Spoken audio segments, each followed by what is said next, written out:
A neighbor woman took the child from my arms and knelt with her in the wet grass, whispering her name over and over. Have you ever stepped inside a house that was already half lost to the fire, knowing you might not come back out? I was 26 the spring night it happened. I'd been volunteering as an on-call responder for our small-town fire unit. Mostly barn flare-ups, grass burns, nothing like what that night demanded. The call came in just after midnight. A farmhouse on the far edge of the valley was burning. Neighbors said the parents had escaped, but their 8-year-old daughter was still missing. We reached the lane in 2 trucks. Sirens strangled to a low whoop to keep from spooking livestock. Wind pushed low clouds of ash across the road, and the smell hit us even before we saw the flames. A heavy, resin-sweet smoke mixed with scorched feed grain. The farmhouse sat back from the gravel road on a small rise. Its front windows glowed orange, curtains already gone, panes blackened and cracked. Flames licked up the porch roof like claws. The yard was slick with puddles from the first hoses the neighbors had dragged out, but the fire kept feeding on the dry pine frame. A woman in a torn nightgown stood near the pump shed, sobbing that her daughter was still inside. Upstairs, back bedroom. Her husband tried to push toward the door again and had to be held back by a deputy. We were only a 6-man crew that night. The captain barked assignments as we hauled the heavier line off the truck. 1 pair went to hook the hose to the roadside hydrant. 2 more started breaking windows on the west side for ventilation. I pulled on gloves already stiff from old soot, grabbed a handheld fog nozzle, and followed the captain toward the porch. The doorway coughed out bursts of thick gray smoke that rolled low along the ground. Every few seconds, orange showed through the gaps like a breath drawn inward. We went in crouched, masks down, but eyes stinging anyway. Inside smelled like sap and wet cloth burning together. Wallpaper blistered on the hallway walls. Somewhere to our left, a timber cracked loud enough to make us freeze for half a heartbeat before moving again. The stairs were still intact, though the banister was charred. The captain tested the first tread with his boot and nodded for me to follow. Each step groaned, but held. Upstairs, the heat pressed closer, heavy as a quilt you couldn't kick off. Smoke pooled thickest toward the rear bedroom. I went in on my knees, keeping 1 glove on the wall so I wouldn't lose direction. At first, all I heard was the pop of wood splinters, giving way. Then faint under the rasp of my own breathing, a small cough. "Fire crew!" I shouted. "Keep calling!" A weak whimper answered from somewhere near the far wall. I dropped flat and swept my arm across the floor until my glove hit the edge of a quilt. Under it was the curled-up shape of a little girl. Her hair damp with sweat, face streaked gray from soot. She startled awake and tried to scramble deeper under the blanket, too scared to know I wasn't the fire. I kept my voice as calm as I could. "I've got you. Close your eyes, we're going out." I wrapped the quilt tighter around her, tucked her against my chest, and started back the way I'd come, still on my knees. The hallway behind us roared as a beam in the ceiling split and dropped sparks. The captain met me halfway, grabbed the quilt's edge to shield her head as we hurried down the stairs. The moment we hit the porch, the cool night air felt sharp enough to bite. Neighbors surged forward. One of them, a neighbor woman, took the child from my arms and knelt with her in the wet grass, whispering her name over and over. For a second, I just stood there on the porch planks, feeling the heat at my back and the night's cold at my face, shaking harder than I realized. The farmhouse roof gave a long crack like distant thunder. We dragged the last hose line closer, trying to save at least the barn from catching. That image, the girl's soot-streaked face blinking at me through the smoke, is what I still see first whenever someone asks about that night. I never even knew her name then. I only knew the sound she made. A faint cough that cut through fire's roar and told me where to crawl. If the first part of that night was about finding her, the second part was about keeping the way open long enough for us all to get out. The farmhouse was built in the old style. Long hallway down the center, narrow stairwell rising steeply. A kitchen to the left and 2 bedrooms to the right. By the time we reached the girl's room, the kitchen had already burned through the cupboards, spilling firewood from the stove like live coals across the floor. When I handed her off outside, I thought the worst was over. But as I turned back in with the captain, we heard a deep creak somewhere above us, like timber being wrung by giant hands. That was when we realized part of the upstairs hall ceiling was sagging dangerously low. We still had to sweep the rest of the house. The parents insisted there might be someone else inside. An older uncle who'd stayed the night after bringing grain to the barn. We couldn't just assume he'd escaped. The captain went in first. I followed with the nozzle set to fog to push smoke away from our masks. Water hissed where it hit hot beams, filling the hall with bursts of white steam that felt as hot as the flames themselves. The hallway floorboards popped under our boots. Some were starting to curl upward from the heat. I kept low, sweeping the nozzle in wide arcs. Through the haze, I could make out family photographs hanging crooked on the walls, glass already spiderwebbed by the heat. The first bedroom was empty except for a bed half consumed at one corner. We ducked into the second, calling out. But the only sound was the house itself, wood groaning like it resented our steps. A blast of wind shoved smoke down the hall as if the whole house exhaled. I remember thinking the air itself was moving too fast, as though the fire was breathing deeper. When we stepped back into the hallway, the ceiling above the stairwell gave a long, slow rip, and a beam fell partway down, hanging like a broken rib. I dropped to my knees instinctively, expecting the rest to follow. It didn't, not yet, but the stairwell was now half blocked by that charred beam. We couldn't linger. The captain motioned for me to brace it while he checked the far hall closet where someone might have tried to hide. I wedged my shoulder under the beam. It was hotter than a stovetop lid, and felt ash rain down my collar. He came back shaking his head. No one there. We turned to head out.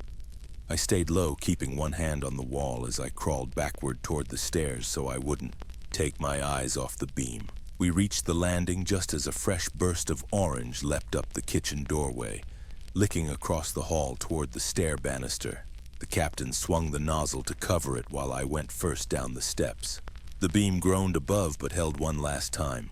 By the time we reached the porch again, two neighbors with buckets were dousing sparks near the barn. The wind kept blowing embers across the yard like angry fireflies. The uncle we'd been searching for appeared from the far side of the house.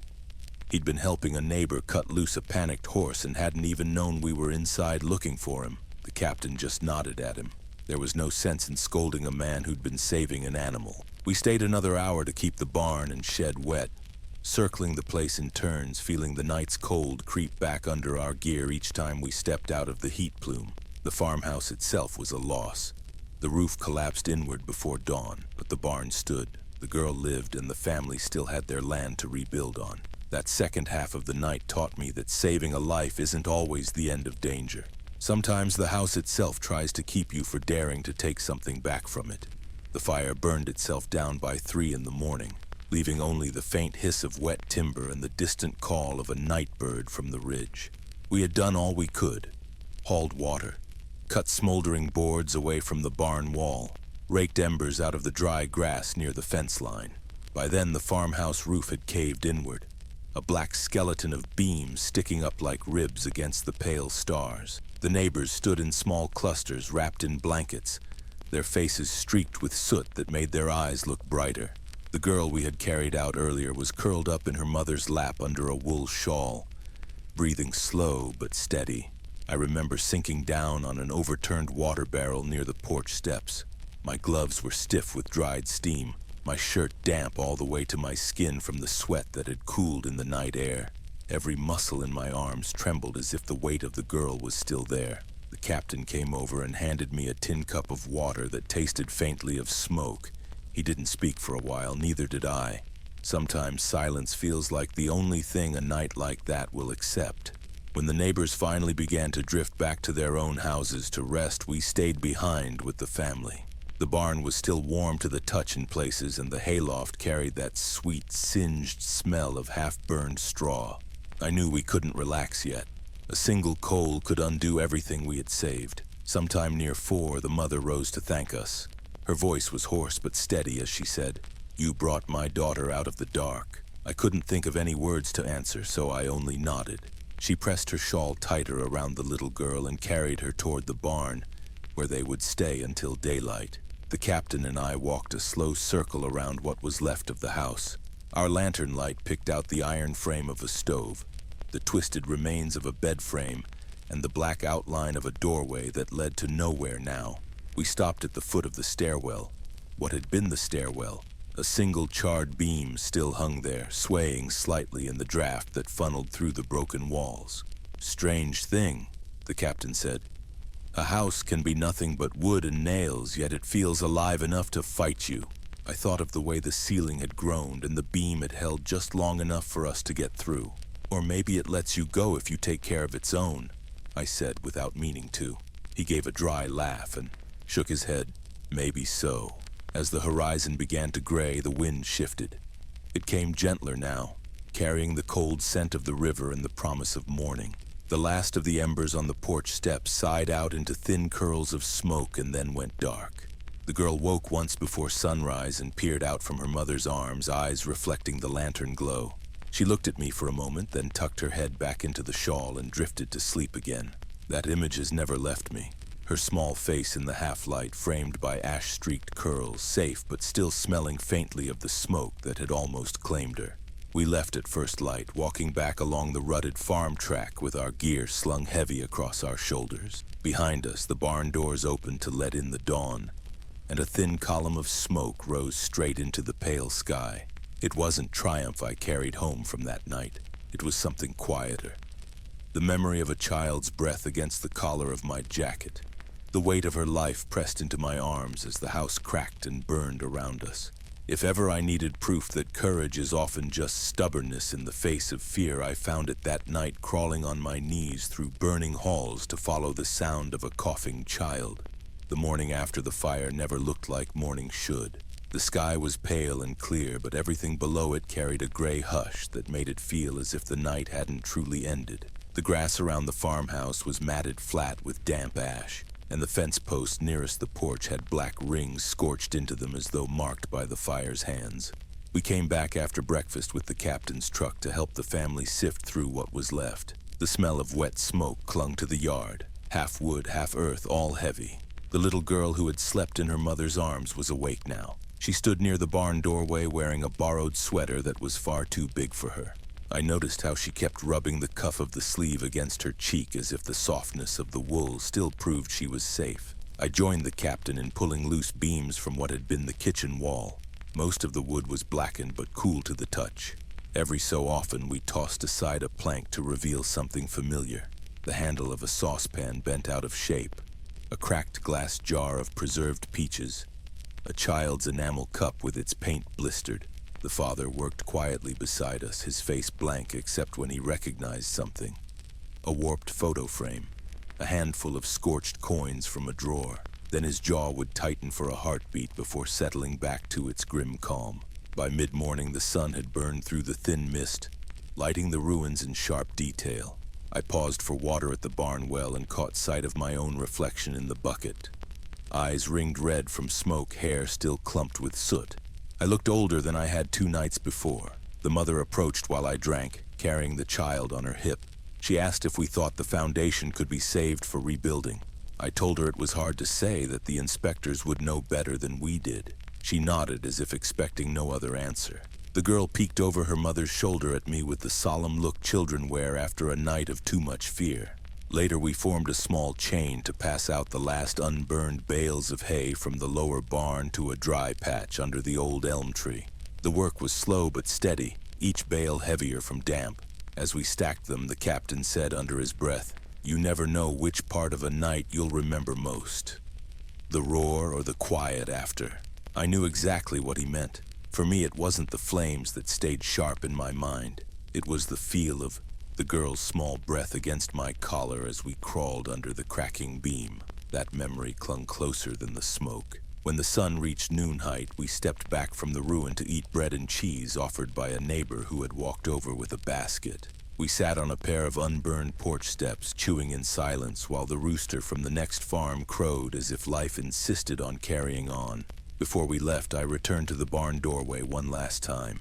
The girl's sweater sleeve still brushed her cheek as she stood in a patch of sunlight streaming through a gap in the wall. She held a small piece of charred wood like a pencil and traced slow lines in the dirt at her feet. I wanted to say something, to tell her she was braver than many grown men I'd known, but the words felt too heavy for her small shoulders. I only tipped my hat instead. She responded with the faintest curve of a smile before turning back to her drawing. On the ride back down the rutted track, I thought about how fragile the line can be between what we save and what we lose. A house can be built again. A field can be reseeded. But a life pulled back from smoke feels like something the earth itself pauses to witness. Even now, years later, the smell of wet ash on a cold morning can bring that memory back. The quiet sunlight, the ruined beams, the child's steady breath in the midst of it all. It reminds me that sometimes the proof of a night's courage isn't in the shouting or the flames, but in the hush that follows, when a small voice still wakes to see another day. 2 nights after the fire, we thought the danger was over. The family had moved in with neighbors, and the volunteer crew was rotating shifts to keep an eye on the smoldering ruin. By then, the walls had all fallen in, leaving only a rectangle of blackened stone foundation with piles of damp ash inside. I was posted with one other man from the township, a quiet fellow named Briggs who had spent most of his life as a shepherd in those hills. We carried a lantern, 2 canvas buckets of water, and an old iron rake to break apart any hot spots that might try to flare up. The moon was bright enough to show the scar where the fire had eaten the field's edge down to bare earth. A light frost had settled on the grass beyond, silvering the ground like glass dust. We circled the foundation slowly, tapping beams and poking at half-burned timbers. The wet smell had faded into something more like cold soot and charred grain. Around midnight, Briggs went to fetch more water from the well while I lingered near the western corner where the kitchen had been. I remember crouching to poke the rake into a log that looked more intact than the rest. The teeth sank into soft black crust and came back glowing faintly red on the tips. I pressed my palm near the split and felt the warmth, like breath from a buried coal. I scattered the log apart and exposed a vein of ember running through its heartwood. It was as bright as a candle wick, hidden until the outer ash crumbled away. Briggs came back in time to see the glow and muttered that fires always kept their last secret in the wood's core. We doused the pieces with a slow pour of water and listened to the hiss rise up in the night air. I shoveled a layer of cold soil over the wet pile for good measure, then sat back on my heels and waited to see if anything stirred again. The rest of the night passed in that quiet watchfulness.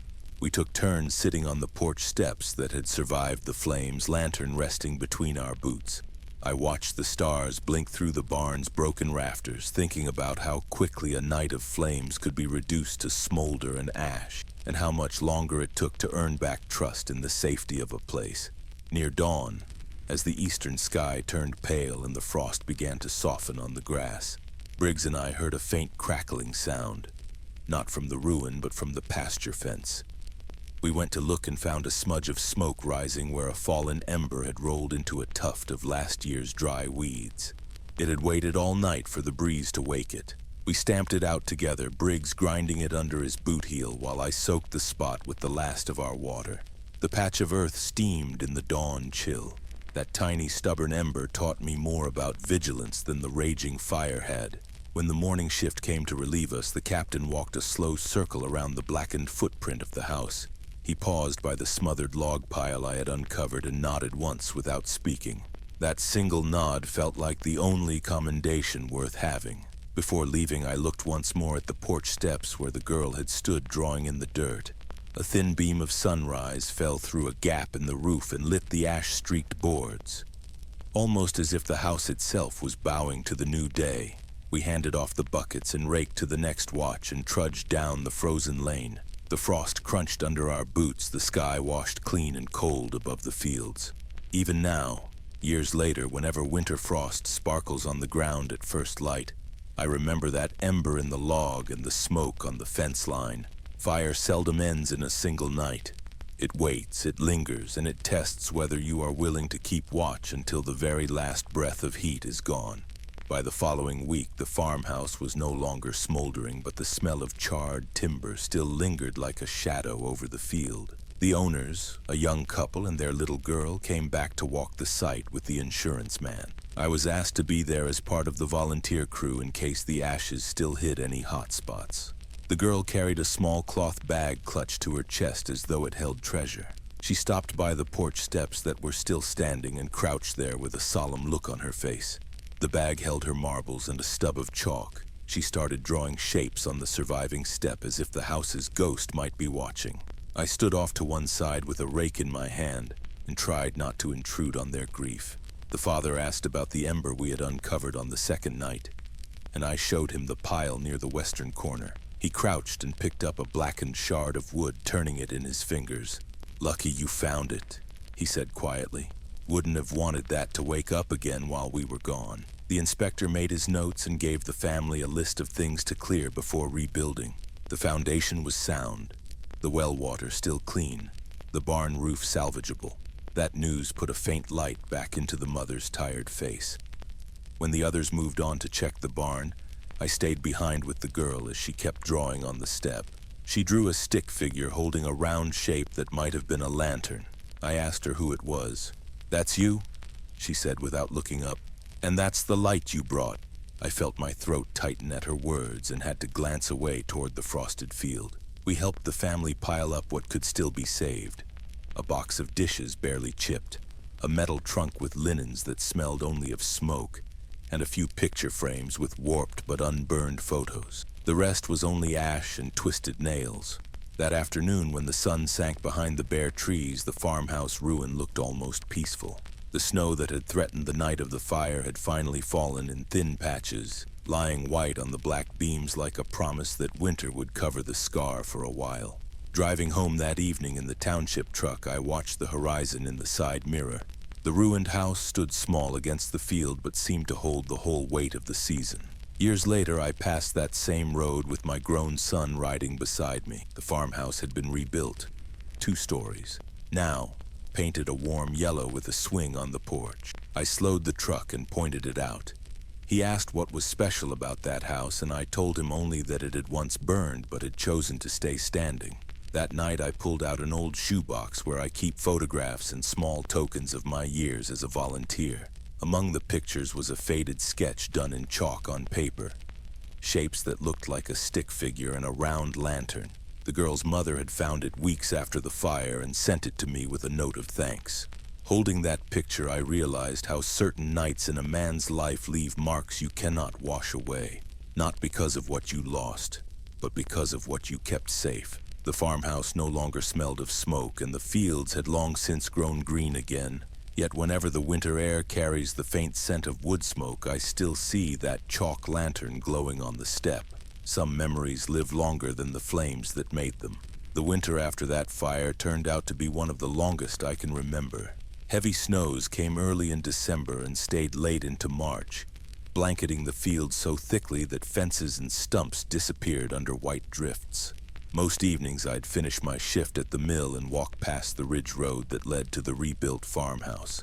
The new house went up quickly the following spring thanks to neighbors who turned carpenters for a month. By the first winter it looked as if it had always belonged there. Warm yellow siding that stood out against the white field. A chimney that curled thin blue smoke into the frost-bitten air. Some nights on my way home, I would slow the truck just to see that single plume of smoke rising straight under a sky full of winter stars. It always felt like a sign that the land forgave the season, that warmth could return after the worst of nights. One weekend in January, I stopped to drop off a bundle of firewood the mill had set aside for them. The father came out with gloves dusted in saw chips and thanked me in that quiet way of men who have lost too much to waste words. The girl, now taller by a whole head, came skipping to the porch in her red mittens. She held up a small glass jar with a candle inside. She said it was her lantern for the snow. I watched her set it on the porch rail and light it as dusk fell. The little flame flickered bravely against the pale wind. For a moment it reminded me of that night's first glow through the smoke when I had crawled across the burning floor to reach her. Later that night I drove back the long way around the ridge. The road curved past the creek and gave me one last glimpse of the farmhouse from a distance, the porch lantern glowing like a star just above the snowbound field. There is something about a winter sky after fire that stays with a man. The stars seem sharper, the cold more honest, as if the world wants to prove it has room for both ruin and repair. Years passed, and I kept the small chalk drawing the girl had made of me with a lantern. I slipped it inside the back of my field notebook so it would not get lost. Whenever I leafed through that notebook, full of shift hours, fuel tallies, and weather notes, I would find the drawing folded there like a reminder of a debt already repaid. I tell this story now not because I want thanks, there was no medal for that night, but because some nights don't end when the fire is out. They stay alive in the way a lantern's glow stays in the memory of a child, or in the way a man notices the smell of wood smoke every first frost and thinks of a single house that did not fall. If you're listening to this and you've ever stood in the snow watching smoke rise from a neighbor's chimney after a loss, you'll know what I mean. That sight tells you that not all scars remain black. Some turn into warmth that climbs through a chimney and marks the winter sky. Even now, when the first snow of the season drifts across the mill road, I sometimes drive the long way just to see the porch lantern shining through the frost. It reminds me that the work of saving is often quiet and goes on long after the flames are gone. The lantern I carried that night was an old brass one, the kind the mill kept for power cuts. Its glass had a chip on the rim and the handle always squeaked when you turned it. I have kept it ever since, tucked away on a shelf in my shed. The soot is still etched in the edges where the heat licked the glass. Sometimes I take it down in winter just to clean the dust and remember. Not because the lantern saved the child, it didn't. It only gave me a circle of light to crawl through, a small island against a house full of smoke and flame. But that light was enough to show me where her hand reached out from beneath the fallen beam. That small circle of light changed the night. The night of the fire, I was 26, still figuring out what sort of man I was becoming. I thought courage was about charging into danger without thinking. That night taught me it's often about keeping your knees steady when you can barely see a step ahead. The lantern showed me that all a man really needs sometimes is enough light for one more crawl forward. The girl grew up, I know because I saw her years later at a harvest festival in town. She was with her mother, now a tall young woman with a red scarf instead of red mittens. She recognized me first. Her mother came over and pressed my hand with a quiet thank you that said everything words could not. I never asked what memories she had of that night.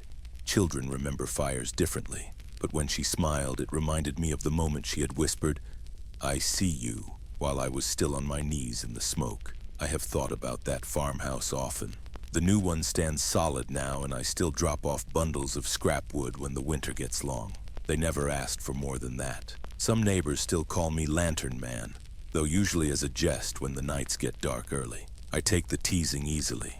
There are worse things to be remembered for. When I speak of regret in this story, it isn't about running into the fire. It's about the minutes I spent outside deciding whether I should. I have replayed those moments more times than I care to admit, wondering if a quicker step could have made the rescue easier, or saved more of the house. That's the sort of regret that lives in a man quietly, like embers that never quite go cold. Still, I tell this story to my grandchildren on winter evenings when the wind rattles the eaves. I tell them about the lantern, about the porch rail covered in frost, about the smell of smoke that stayed in my jacket for weeks. I tell them because I want them to know that bravery does not have to look large. Sometimes it's only as big as a chipped glass lantern carried by a man who was shaking more than he cared to show. If you're listening to me now and you've ever felt the weight of a choice in the dark, I hope you remember this. You don't need the whole path lit to do the right thing. You just need enough light to see the next step and the will to take it. The lantern sits by my shed window today, glass polished but still stained faintly with smoke. Every autumn before the first snow, I check its wick and oil as if it might be called on again. Maybe it never will, but it's ready. And so am I. If you take something from this story, let it be that you do not wait for the whole night to clear before you start moving toward what matters. Carry your own circle of light and go. If this story touched you, share it with someone who might need a reminder that courage doesn't always need a spotlight. Sometimes just a lantern's glow is enough. And if you've ever stepped into danger to help another soul, tell us in the comments. Your story might be the bit of light someone else needs tonight. Subscribe for more stories.